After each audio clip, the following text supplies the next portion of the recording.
Winter. Amper aan een fluske in de veert of onder de wolvenmannen van de nacht streek je, zwetsend en zwerend, aan winters in stamtafel, de wudden, de grutte batten van de zwarte marnoer.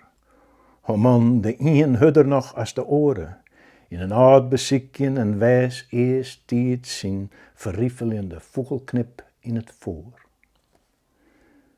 Denkend om in ouden en ouden, maar sneeuwblizzards in de stegen van New York en skinsels wrenzigend en al dwalend, terug wit beriepen haven boppe Burgwerd, zit ik op in een café bij de Potmarge en volg je, heel besopen, de vlakjende vensters die tas eigen uit een wit en blien nimmensland waai mij op te nimmen steen.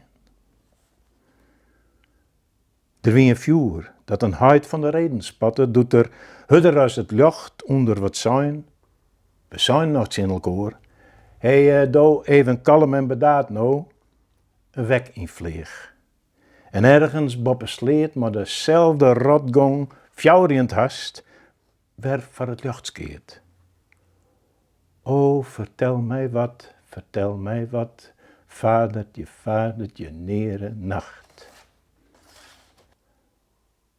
Wat is wiet meer als blien, zat het famke dat maar de ezel op een reg, de romte achter de dik, oors net schilder je wol als de tijd dit snee is.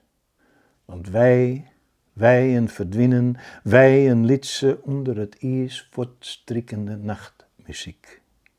Zodat de taal te verstomjen komt, stadig wij in dat wat hem net zezen liet.